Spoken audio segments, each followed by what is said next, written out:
avait apporté quelqu'un de la caravane. Le volume n'avait pas de couverture, mais il put cependant identifier l'auteur. Oscar Wilde. En feuilletant les pages, il tomba sur une histoire qui parlait de Narcisse. L'alchimiste connaissait la légende de Narcisse. Ce beau jeune homme qui allait tous les jours contempler sa propre beauté dans l'eau d'un lac. Il était si fasciné par son image qu'un jour, il tomba dans le lac et s'y noya.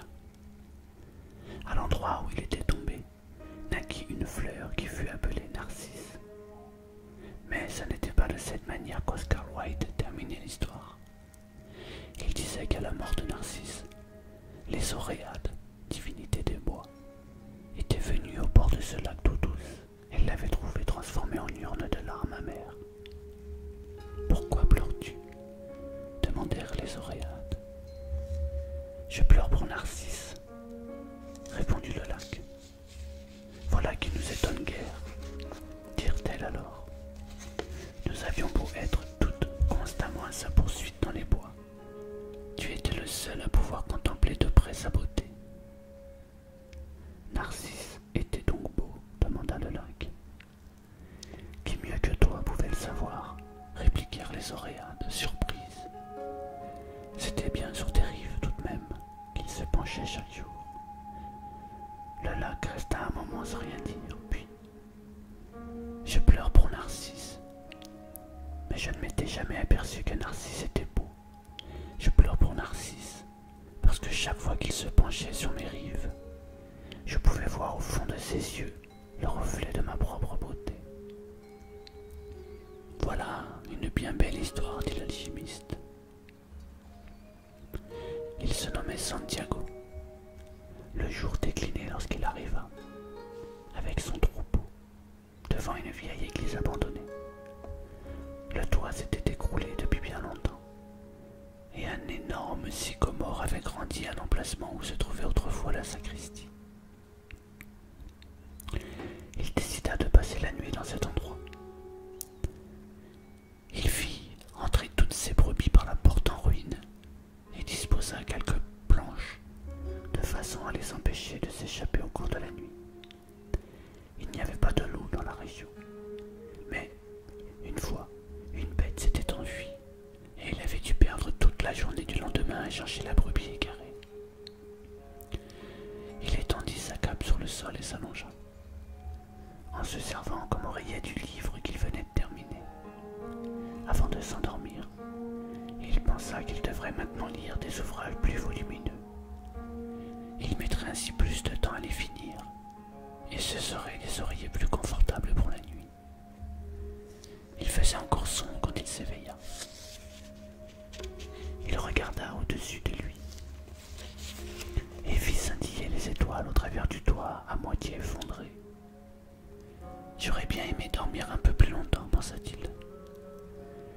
Il avait fait le même rêve que la semaine précédente, et de nouveau s'était réveillé avant la fin. Il se leva et but une gorgée de vin.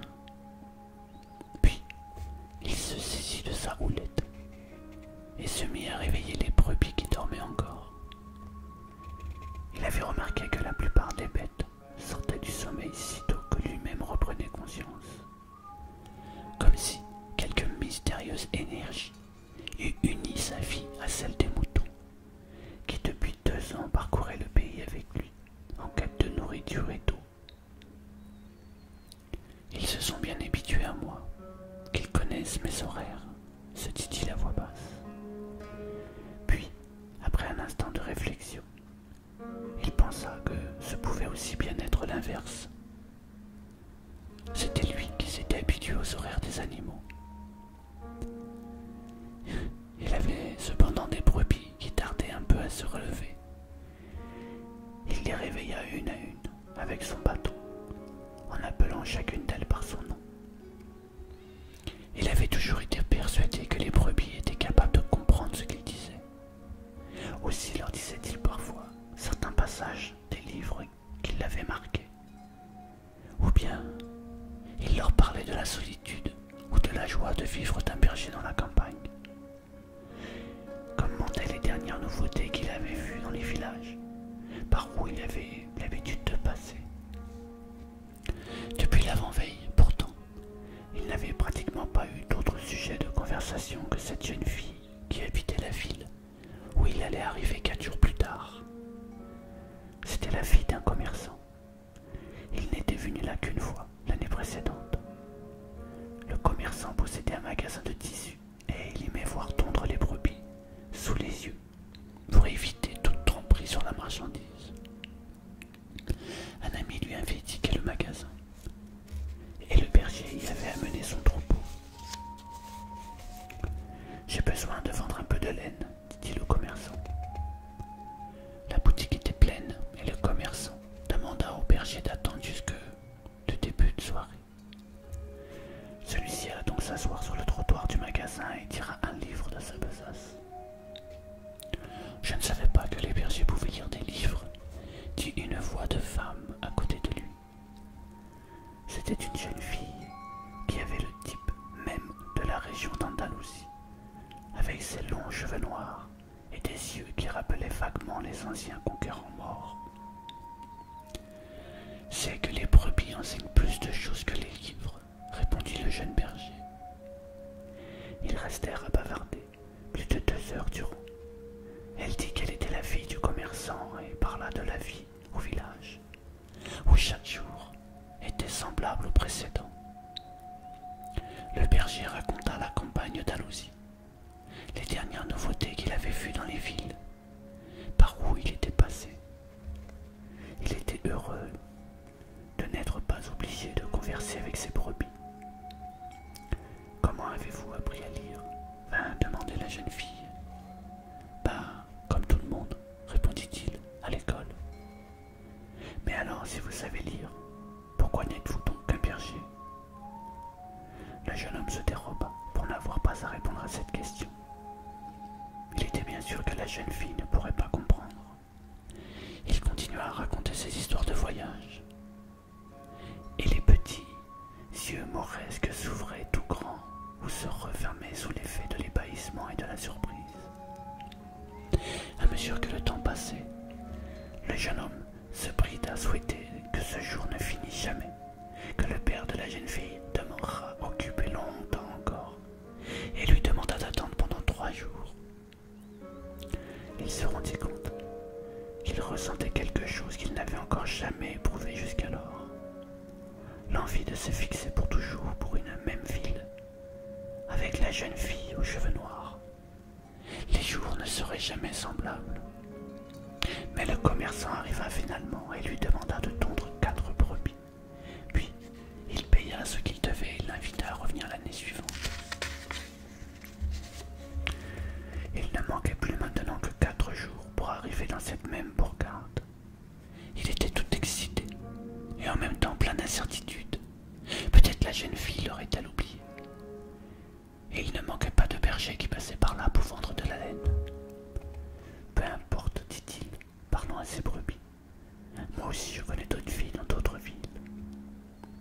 Mais dans le fond de son cœur, il savait que c'était loin d'être sans importance, et que les bergers, comme les marins, ou les commis voyageurs, connaissent toujours une ville où existe quelqu'un capable de leur faire oublier le plaisir de courir le monde en toute liberté.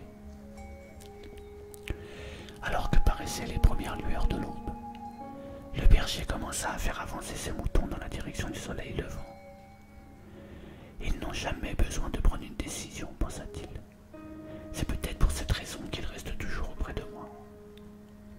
Le seul besoin qu'éprouvaient les moutons, c'était celui d'eau et de nourriture.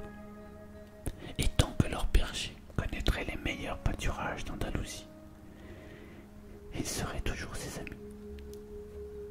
Même si tous les jours étaient semblables les uns aux autres, faits en longues heures qui se traînaient entre le lever et le coucher du soleil. Même s'ils n'avaient jamais lu le moindre livre au cours de leur brève existence, et ignoraient la langue des hommes qui racontaient ce qui se passait dans les villages. Ils se contentaient de nourriture et d'eau, et c'était en effet bien suffisant. En échange, ils offraient généreusement leur laine, leur compagnie et de temps en temps leur viande.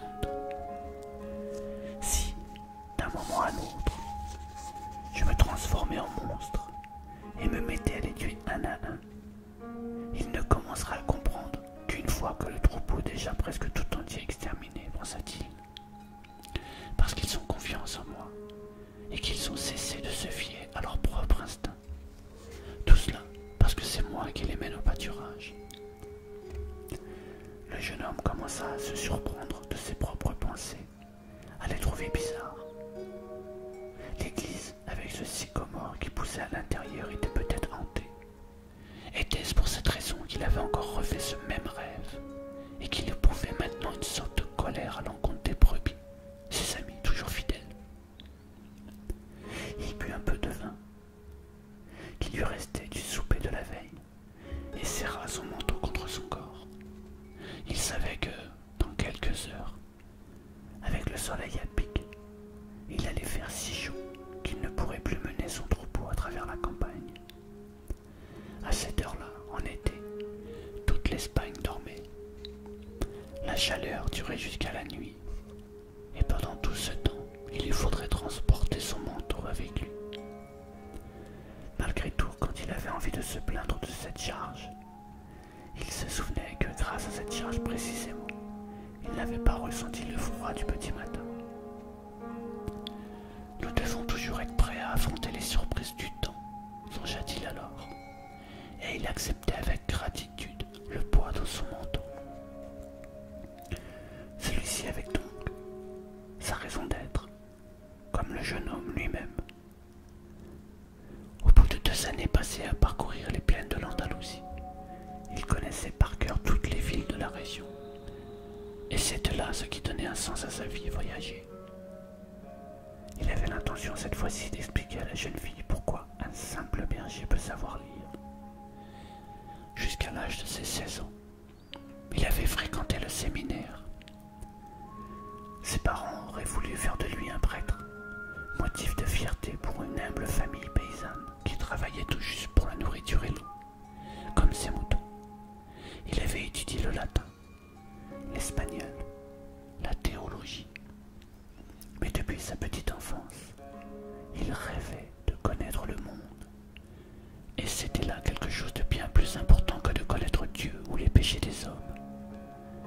Un beau soir, en allant voir sa famille, il s'était armé de courage et avait dit à son père qu'il ne voulait pas être curé. Il voulait voyager. Des hommes venus du monde entier sont déjà passés par ce village, mon fils. Ils viennent ici chercher des choses nouvelles. Mais il reste toujours les mêmes hommes. Ils vont jusqu'à la colline pour visiter le château et trouvent que le passé valait mieux que le présent. Ils ont les cheveux clairs, ont le teint foncé, mais sont semblables aux hommes de notre village. Mais moi je ne connais pas les châteaux des pays où viennent ces hommes, répliqua le jeune homme. Ces hommes, quand ils voient nos gens et nos femmes, disent qu'ils aimeraient vivre ici pour toujours, poursuivit le père. Je veux connaître les femmes et les terres d'où ils viennent, dit alors le fils, car eux ne restent jamais parmi nous. Mais ces hommes ont de l'argent plein leur poche, dit encore le père. Chez nous, seuls les bergers peuvent voir du pays. Alors je serai berger. Le père n'ajouta rien de plus. Le lendemain, il donna à son fils une bourse qui contenait 3 vieilles pièces d'or espagnoles. Je les ai trouvées un jour dans un champ. Dans mon idée, elles devaient aller à l'église, à l'occasion de ton ordination. Achète-toi un troupeau et va courir le monde, jusqu'au jour où tu apprendras que notre château est le plus digne d'intérêt et nos femmes les plus belles. Et il lui donna sa bénédiction. Le garçon, dans les yeux de son père, lui aussi, l'envie de courir le monde. Une envie qui vivait toujours en dépit des dizaines d'années au cours desquelles il avait essayé de la faire passer, en demeurant dans le même lieu pour y dormir chaque nuit, y boire et y manger.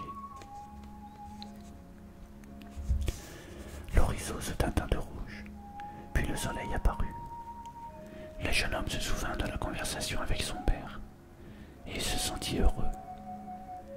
Il avait déjà bien connu des châteaux et bien des femmes, mais aucune ne pouvait égaler celle qui l'attendait à 2 jours de là. Il possédait un manteau, un livre qu'il pourrait échanger contre un autre, un troupeau de moutons. Le plus important, toutefois, c'était que chaque jour, il réalisait le grand rêve de sa vie, voyager. Quand il se serait fatigué des campagnes andalouses, il pourrait vendre ses moutons et devenir marin. Et quand il en aura assez de la mer, il aurait connu des quantités de villes, des quantités de femmes, des quantités d'occasions d'être heureux. Comment peut-on aller chercher Dieu au séminaire? Se demanda-t-il tout en regardant naître le soleil. Chaque fois que c'était possible, il tâchait de trouver un nouvel itinéraire. Il n'était jamais venu jusqu'à cette église, alors qu'il était pourtant passé par là tant de fois. Le monde était grand, inépuisable, et s'il laissait ses moutons le guider, ne serait-ce qu'un peu de temps, il finirait par découvrir encore bien des choses pleines d'intérêt. Le problème, c'est qu'il ne se rend pas compte qu'il parcourt de nouveaux chemins tous les jours. Ils ne s'aperçoivent pas que les pâturages ont changé, que les saisons sont différentes, car ils n'ont d'autres préoccupations que la nourriture et l'eau. Peut-être en est-il ainsi pour tout le monde, pensa le berger. Même pour moi, qui n'ai plus d'autre femme en tête depuis que j'ai rencontré la fille de ce commerçant. Il regarda le ciel. D'après ses calculs, il serait à Tarifa avant l'heure du déjeuner. Là, il pourrait échanger son livre contre un plus gros volume, remplir sa bouteille de vin, se faire raser et couper les cheveux. Il devait être fin prêt pour retrouver la jeune fille, et il ne voulait même pas envisager l'éventualité qu'un autre berger fût arrivé avant lui, avec davantage de moutons pour demander sa main. C'est justement la possibilité de réaliser un rêve qui rend la vie intéressante. Songea-t-il en levant à nouveau son regard vers le ciel, tout en pressant le pas. Il venait de se rappeler qu'il y avait à Tarifa une vieille femme qui savait interpréter les rêves. Et cette nuit-là, il avait eu le même rêve qu'il avait fait déjà une fois. La vieille conduisit le jeune homme au fond de la maison, dans une pièce séparée de la salle par un rideau en plastique multicolore. Il y avait là une table, une image du Sacré-Cœur de Jésus et deux chaises. La vieille s'assit, pria d'en faire autant. Puis elle prit entre les siennes les deux mains du garçon et se mit à prier tout bas. Cela ressemblait à une prière gitane. Il avait déjà croisé bien des gitans sur son chemin. Ces gens-là voyageaient eux aussi, mais ils ne s'occupaient pas de moutons. Le bruit courait qu'un gitan, c'était quelqu'un qui passait son temps à tromper le monde. On disait aussi qu'ils avaient un pacte avec le démon, qu'ils enlevaient des enfants pour faire leurs esclaves dans leur mystérieux campement. Quand il était tout petit, le jeune berger avait toujours été terrifié à l'idée d'être enlevé par les gitans. Et cette peur d'autrefois lui revint tandis que la veille lui tenait les mains. Mais il y a ici une image du Sacré-Cœur de Jésus, pensa-t-il en essayant de se rassurer. Il ne voulait pas que sa main se mît à trembler et que la vieille s'aperçût de sa frayeur. En silence, il récita à un autre père. Intéressant, dit la vieille, sans quitter les yeux de la main du garçon. Et à nouveau, elle se tut. Celui-ci se sentait de plus en plus nerveux. Ses mains se mirent à trembler malgré lui, et la vieille le remarqua. Il les retira très vite. Je ne suis pas venu ici pour les lignes de la main, dit-il, regrettant maintenant d'être entré dans cette maison. Un instant, il pensa qu'il ferait mieux de payer la consultation et de s'en aller sans rien savoir. Il accordait sans doute bien trop d'importance à un rêve qui s'était répété. « Tu es venu m'interroger sur les songes, dit alors la vieille. Et les songes sont le langage de Dieu. Quand Dieu parle le langage du monde, je peux en faire interprétation. Mais s'il parle le langage de ton âme, alors il n'y a que toi qu'on puisse comprendre. De toute façon, il va falloir me payer la consultation. » Encore une astuce, pensa le jeune homme. Malgré tout, il décida de prendre le risque. Un berger est toujours exposé au danger des loups ou de la sécheresse, et c'est bien ce qui rend plus excitant le métier de berger. J'ai fait 2 fois de suite le même rêve, dit-il. Je me trouvais avec mes brebis sur un pâturage, et voilà qu'apparaissait un enfant qui se mettait à jouer avec les bêtes. Je n'aime pas beaucoup qu'on vienne s'amuser avec mes brebis. Elles ont un peu peur des gens qu'elles ne connaissent pas, mais les enfants, eux, arrivent toujours à s'amuser avec elles sans qu'elles prennent peur. J'ignore pourquoi. Je ne sais pas comment les animaux peuvent savoir l'âge des êtres humains. Retourne à ton rêve, dit la vieille. J'ai une marmite au feu, et d'ailleurs tu n'as pas beaucoup d'argent. Tu ne vas pas me prendre tout mon temps. L'enfant continuait à jouer avec les brebis pendant un moment, poursuivit le berger un peu embarrassé. Et tout d'un coup, il me prenait par la main et me conduisait jusqu'aux pyramides d'Égypte. Il marqua un temps d'arrêt pour voir si la vieille savait ce qu'étaient les pyramides d'Égypte, mais celle-ci resta muette. Alors devant les pyramides d'Égypte, il prononça ces mots très distinctement pour que la vieille pût bien comprendre. Le gosse me disait, si tu viens jusqu'ici, tu trouveras un trésor caché. Et au moment où il allait me montrer l'endroit exact, je me suis réveillé les 2 fois. La vieille demeura sans rien dire pendant quelques instants. Puis, elle reprit les mains du jeune homme qu'elle étudia attentivement. Je ne vais rien te faire payer maintenant, dit-elle enfin, mais je veux la 10e partie du trésor si jamais tu le trouves. Le jeune homme se mit à rire de consentement. Ainsi, il allait conserver le peu d'argent qu'il possédait grâce à un songe où il était question de trésor caché. Cette vieille bonne femme devait vraiment être une gitane. Les gitans sont bêtes. Eh bien, comment interprétez-vous ce rêve demanda le jeune homme. Avant, il faut jurer. Jure-moi que tu me donneras la 10e partie de ton trésor en échange de ce que je te dirai. Il jura. La vieille lui demanda de répéter le serment avec les yeux fixés sur l'image du Sacré-Cœur de Jésus. C'est un songe du langage du monde, dit-elle alors. Je peux l'interpréter, mais c'est une interprétation très difficile. Il me semble donc que je mérite bien ma part sur ce que tu trouveras. Et l'interprétation est celle-ci. Tu dois aller jusqu'aux pyramides d'Égypte.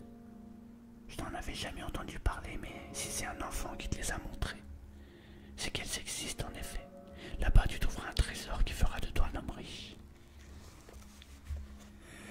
Le jeune homme fut d'abord surpris, puis irrité. Il n'avait pas besoin de venir trouver cette bonne femme pour si peu, mais en fin de compte, il se rappela qu'il n'avait rien à payer. Si c'était pour ça, je n'avais pas besoin de perdre mon temps, dit-il. Tu vois, je t'avais bien dit que ton rêve était difficile à interpréter. Les choses simples sont les plus extraordinaires, et seuls les savants parviennent à les voir. Comme je n'en suis pas un, il faut bien que je connaisse d'autres arts. L'art de lire dans les mains, par exemple. Et comment vais-je pouvoir aller en Égypte? Je ne fais qu'interpréter les songes. Il n'est pas dans mon pouvoir de les transformer en réalité. C'est pour cette raison que je dois vivre de ce que tu me donnes et de ce que me donnent mes filles.